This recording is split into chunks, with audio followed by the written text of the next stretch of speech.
He lived by the clock of society. Each grain of sand slipping through that ancient hourglass marked another moment in a life meticulously prescribed. Before dawn, he rose with the promise of purpose heavy in the air, slipping his hand into a crisp shirt, tightening the tie that bound him to expectations he could barely name. His reflection in the mirror wore obedience like a second skin. From first steps in a schoolyard to final strides across a stage he never chose, every milestone had been etched by someone else's design. A cap and gown hung as trophies of compliance. His diploma was a license to continue performing. He moved through hallways and cubicles, guided by an unseen conductor whose only score was follow the rules. There was comfort in certainty. When the world told him where to stand, he stood without question. When it assigned him a role, student, employee, citizen, he accepted it with quiet relief. And yet, beneath the steady pulse of routine, a different rhythm beat, the faint echo of a self he could not fully recognize. At what point does compliance become betrayal of self? He wondered, even as he pressed forward. Every morning, the alarm.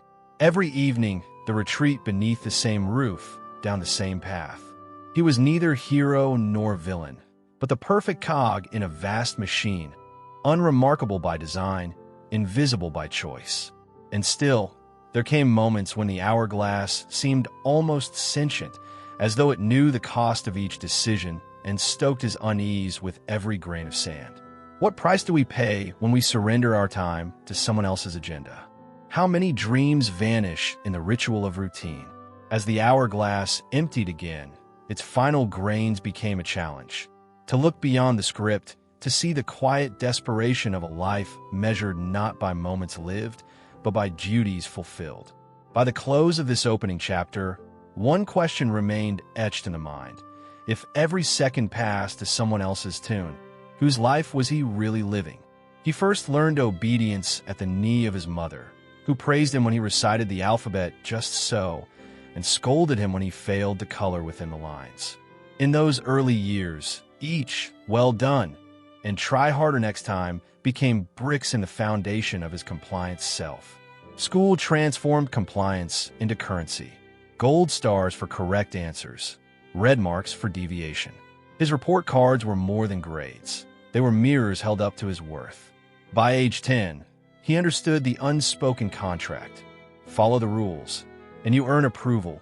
Stray, and you risk exclusion.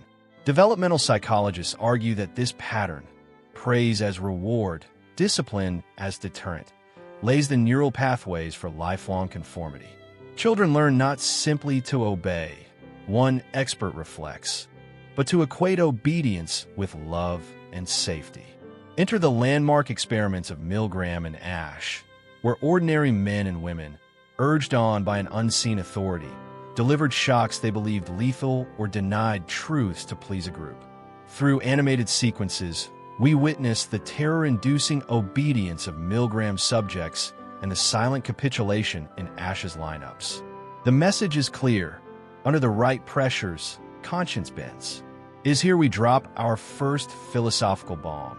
We are architects of our own cages. Rousseau's words ring true. Man is born free, and everywhere he is in chains.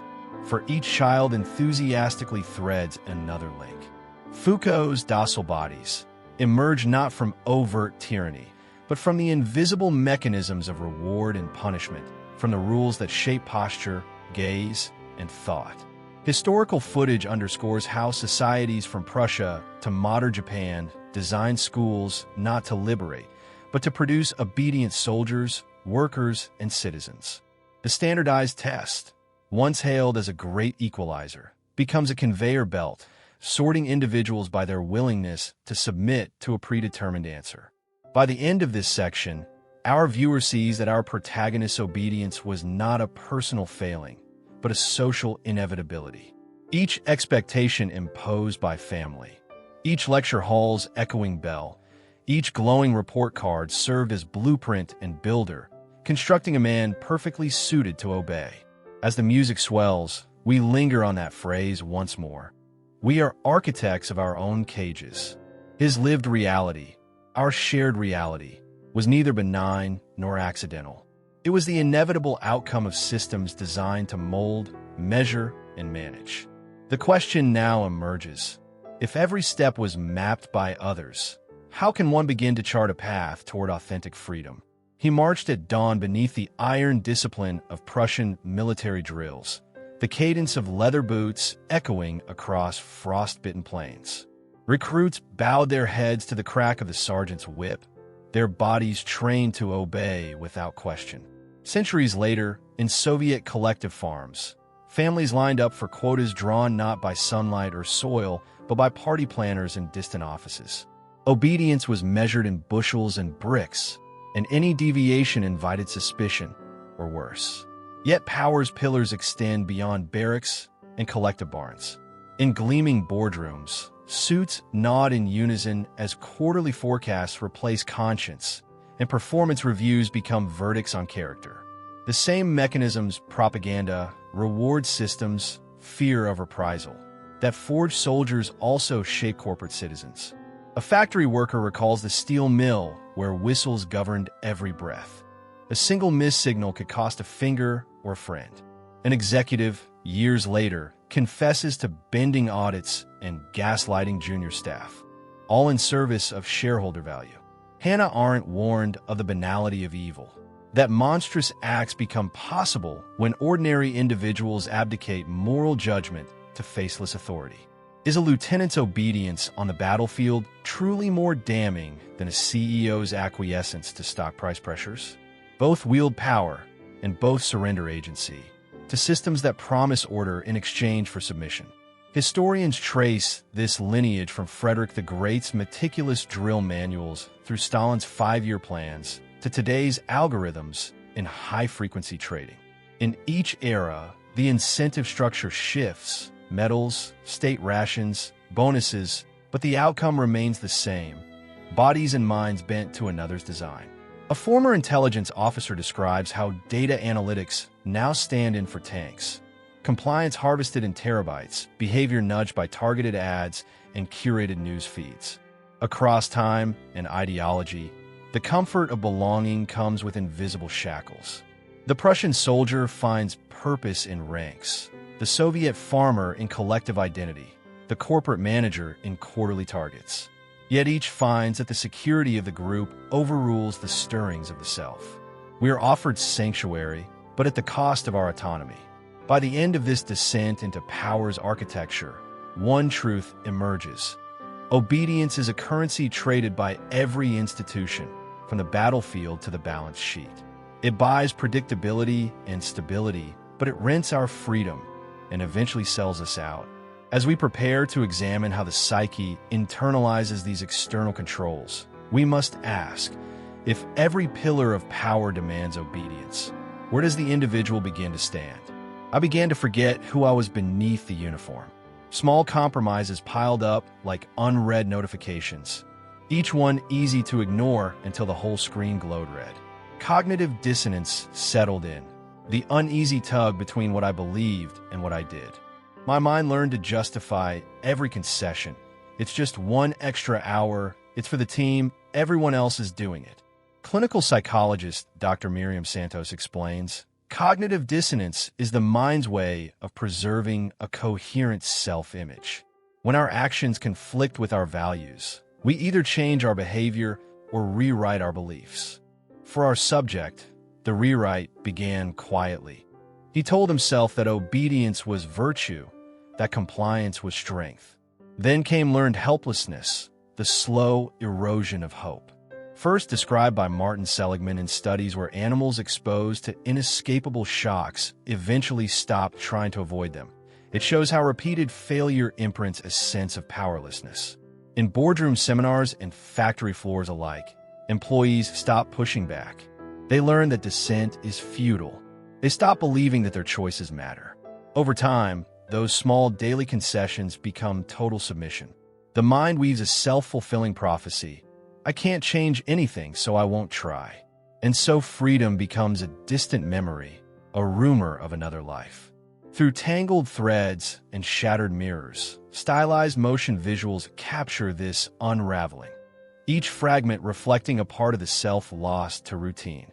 Yet the true fracture happens inside.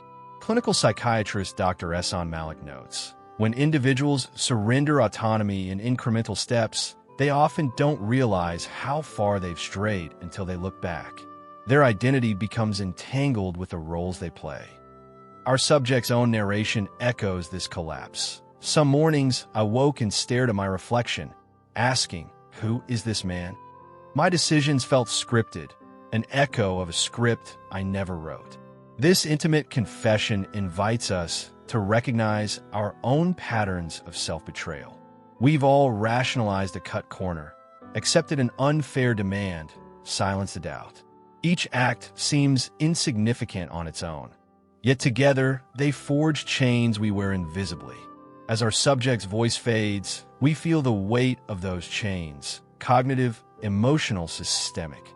And we confront the question, when the psyche itself becomes the jailer, how do we unlock the door from within? He felt the first tremor in his chest one gray morning when the email arrived. Urgent. Review the attached discrepancies in the Q3 audit. His palms went slick. The cursor blinked like a judge's gavel. Inside those spreadsheets lay the truth. Profits inflated, safety checks bypassed, lives gambled for a fatter bottom line. The path before him split. Stay silent and preserve everything he had built, or speak out and risk losing it all. He remembered the hush that fell when he first questioned a minor expense report, the curt reprimand from HR, the curt warning in the hallway, "Don't poke the bear." Now the stakes were higher.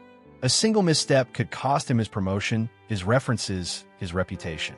Yet something deeper called, Nietzsche's echo in his head, "Become who you are." Was this not the moment to seize authenticity? His heartbeat roared in his ears as he clicked forward on that damning email, routing it to legal, to compliance, to everyone at once. Time dilated. His hand shook so badly the mouse skidded across his desk. He hit send, and the world held its breath. Silence followed. Phone calls went unanswered. Doors in glass corridors closed like guillotines. Whispers trailed behind him. He did what? Panic flared in his gut, but beneath it, an unexpected current of liberation. He had stepped off the ledge, and for a moment he was falling free. We hear from whistleblower Aisha Rahman, who lost her career at 29 after exposing environmental fraud. "The fear is suffocating," she says. But when you hear your own voice above the chorus of "Stay quiet," you realize you're alive again. And from Marcus Delgado, a tech engineer branded a troublemaker for refusing to tweak algorithms that manipulated user behavior. "I felt invisible until I refused to be complicit. That refusal was my awakening." Camus teaches us that revolt is not merely a political act, but a rebellion of the self. In the stillness after his decision, our protagonist sensed something shift. The cracks in the facade of certainty revealed the face behind the mask. For the first time, he saw his own reflection, flawed, fragile, yet undeniably real. By the close of this chapter, viewers share in his terror, the gut-wrenching risk of truth and his exhilaration, the fierce joy of reclaiming agency. In that moment of rupture, obedience shattered, leaving only the raw possibility of a life lived on one's own terms. His act of defiance didn't echo in isolation. It rippled outward, joining a rising tide of quiet rebels and loud refusals. Around the globe, others were stepping out of line. Whistleblowers leaked documents not for profit, but for truth. Hacktivists hijacked billboards with encrypted manifestos. Protesters masked their faces not in shame, but in strategy, knowing that the surveillance state sees everything, stores everything, forgets nothing. From Edward Snowden's disclosures to Frances Haugen's Facebook revelations, we see a pattern. Ordinary people cracking under the weight of silence, choosing principle over protection. Their lives, like our subjects, were derailed, scrutinized, discredited. But each made a dent in the myth of necessary obedience. Anonymous collectives deface digital monuments. Grassroots movements like Black Lives Matter take to the streets, phones raised not just to film but to fight. In these modern acts of resistance, something ancient stirs, the refusal to submit. But here the script turns inward again. Philosopher Yuval Noah Harari warns that the greatest shift in power may not be from king to crowd, but from human to algorithm. When data knows you better than you know yourself, he writes, freedom becomes a phantom. Shoshana Zuboff echoes the alarm. Behavioral futures are being bought and sold. Our likes, our pauses, our hesitations, used to predict and control our next move. Obedience hasn't vanished. It has been digitized, automated, and made seductive. No one barks orders anymore. They nudge. A suggested video here, a sponsored ad there. The chains are no longer iron. They're preference settings, user agreements, dopamine loops. We scroll, we click, we consume, and we obey. Our subject, once confined by a boss's commands, now sees the subtler trap. Freedom gamified, rebellion commodified. His stand was not a final act, but a first step into a far murkier war. We hear from data ethicists and digital rights advocates. Your feed is not neutral. Your choices are pre-shaped. Your attention is currency. In this new arena, rebellion means awareness, means refusal to be predictable, means closing the app before it closes you. So we ask, is rebellion the antidote, or the next cage dressed in radical colors? As systems evolve, so too must resistance. To break free now requires more than outrage. It demands vigilance, nuance, a deep knowledge of the self and the code. His defiance lives on, not as a headline, but as a whisper embedded in every decision we make. In a world of invisible chains, the battle is no longer just against authority, but against the illusion that we are free. The chains that bind the mind are not broken all at once. They're filed down, patiently, painfully, through moments of radical honesty. The path to self-sovereignty begins not with a manifesto, but with a mirror. Our subject, stripped of illusion, begins the work of facing himself. Jung called it the shadow, the repressed self we exile to please the world. Now that shadow rises. In the silence after defiance, he turns inward, not to escape, but to remember. I realized, he reflects, that I had never asked myself what I truly believed, only what others wanted me to believe. Radical self-inquiry isn't philosophy, it's survival. It means journaling not for nostalgia, but for excavation. Why do I obey? What am I afraid will happen if I stop? These questions cut deeper than rebellion. They rewire identity. Community helps.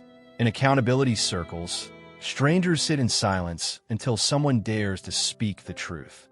There is no agenda, only witnessing. One man confesses he lied about loving his job. Another admits he's never said no without guilt. These are not grand revolts, but micro-rebellions. Truth spoken where silence once reigned. Psychologist Dr. Layla Monroe explains, autonomy isn't isolation. It's co-creation. A sovereign self doesn't reject structure, but chooses which ones to live by. We offer tools, frameworks like Kant's categorical imperative, critical thinking filters like, is this my value, or someone else's? Even a list of daily acts of resistance. Unsubscribe, pause before replying, say no without explanation. A graffiti artist scrawls, "You are not your title," across a gleaming billboard. A student deletes her tracking apps. A father tells his child, "You don't need to be perfect." These are the seeds. The road out of obedience isn't paved with slogans. It's stitched with choices. Small, deliberate, and often invisible. Each act reclaims ground once surrendered. And though the journey is fraught, one truth lights the way. Freedom isn't granted. It's practiced. Grains of sand fall not by force, but by choice. The ticking no longer commands, it reminds. He no longer wakes to an alarm set by another. He rises with the sun, barefoot, no destination but forward. The suit is gone. The tie that once choked now rests, unworn, a relic of a former life. The mirror, once a portal to a stranger, reflects someone unfamiliar yet whole. Not perfect, not complete, but awake. He walks not toward success, but toward presence. Not to win, but to witness. Through fields, through fog, through moments unmeasured by clocks or quotas. Ripples move across water. His fingers break the surface. Sparks rise from molten metal. He shapes, not what he's told, but what he chooses. A lone figure stands at the cliff's edge. For a moment, the old fear returns. What if he falls? But then comes the deeper question. What if he flies? The voice returns, not as narration, but as invocation. Time is your own. The question is not whether it will pass, but how you will spend it. Will you live a script handed down from boardrooms and textbooks? Or will you begin, at last, to write? The screen fades to black, but the pulse remains. A whisper. This was never just a story. It's yours. To those who've obeyed too long. To those who've questioned in silence. To those on the edge of their own awakening. This is your moment. Subscribe, not for more content, but for more consciousness. Join, not a following, but a fellowship of those who dare to think freely. Speak, not louder, but truer. And above all, watch this before it's too late. The hourglass no longer defines you. It waits inverted. The next grain is yours.